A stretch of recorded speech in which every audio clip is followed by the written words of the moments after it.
Kalau kita di Indonesia sudah pasti bahwa currency kita adalah rupiah karena kita punya undang-undang sendiri mengenai mata uang nih. Jadi kripto di Indonesia tidak akan pernah menjadi currency. Di Indonesia kripto adalah diberlakukan sebagai aset. Jadi digital asset. Kita menyebutnya digital asset bukan digital currency, atau crypto asset bukan cryptocurrency. Karena Bank Indonesia punya aturan sendiri bahwa alat tukar kita adalah rupiah. Jadi di Indonesia kripto tidak akan pernah jadi currency. Oleh karena itu kripto di Indonesia berada di bawah saat ini berada di bawah kewenangan Badan Pengawas Perdagangan Berjangka Komoditi atau Bapepti. Walaupun di Undang-Undang P2SK sudah diatur bahwa dalam 2 tahun yang akan datang sejak Januari yang lalu, pengawasan kripto itu akan beralih ke OJK. Nah, ini saya kira suatu hal yang menunjukkan bahwa pemerintah secara tidak langsung sudah mengakui kripto ini adalah sebagai satu alat untuk investasi. Buktinya sudah masuk ke Undang-Undang P2SK. Dan juga pemerintah dalam hal ini Kementerian Keuangan sejak tahun lalu 2022 sudah memungut pajak dari transaksi kripto. Jadi ini membuktikan bahwa pemerintah sendiri sebetulnya sudah mengakui bahwa kripto itu di Indonesia sudah diberlakukan sebagai aset investasi.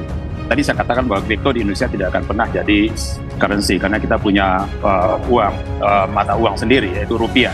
Tapi di beberapa negara lain kripto itu sudah dianggap atau diberlakukan sebagai mata uang seperti di El Salvador yang pertama.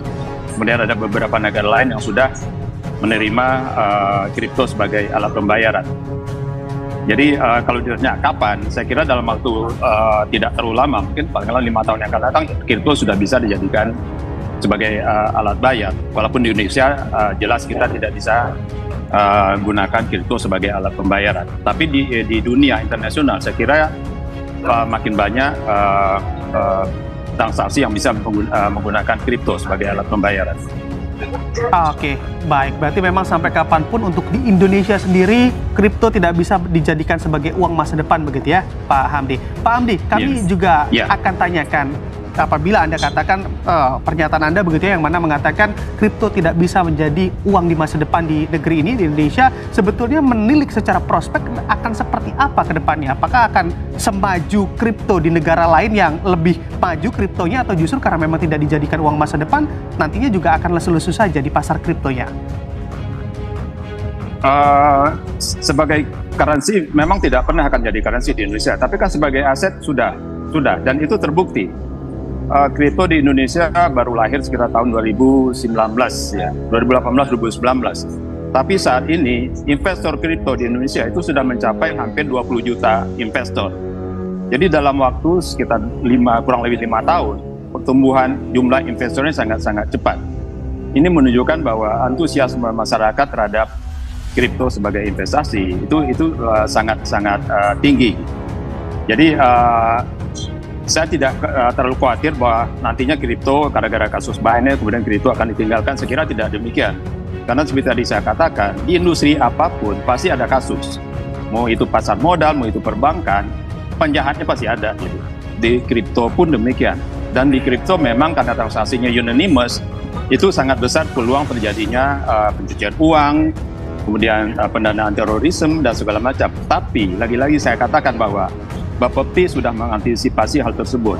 Bapepti sudah membuat serangkaian aturan, termasuk aturan mengenai KYC, aturan mengenai KYT. Saya baru di industri ini ada yang namanya KYT atau Know Your Transaction atau Travel Rule.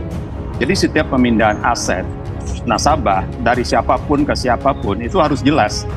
Diterimanya dari siapa, namanya siapa, asalnya dari mana, kemudian dipindahkan ke siapa dan namanya siapa dan alamatnya di mana. Itu hanya ada di Indonesia.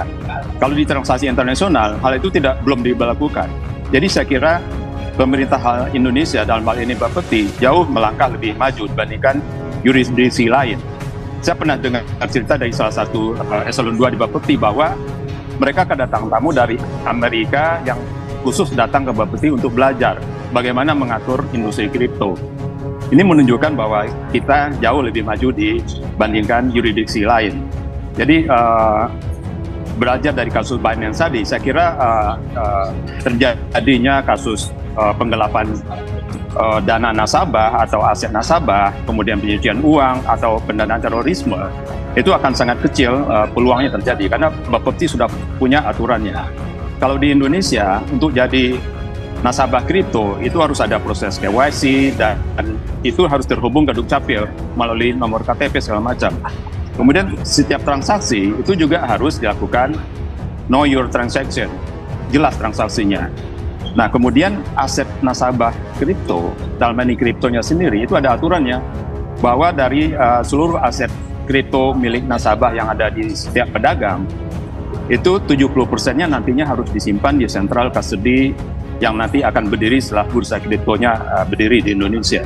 Jadi dari segi keamanan, kalau belajar dari kasus Binance, ya, itu saya kira akan kecil kemungkinan terjadi karena sudah ada serangkaian aturan yang mengatur penyimpanan aset nasabah, bagaimana penerimaan nasabah dan juga menerima transaksi pemindahan aset itu sudah ada proses due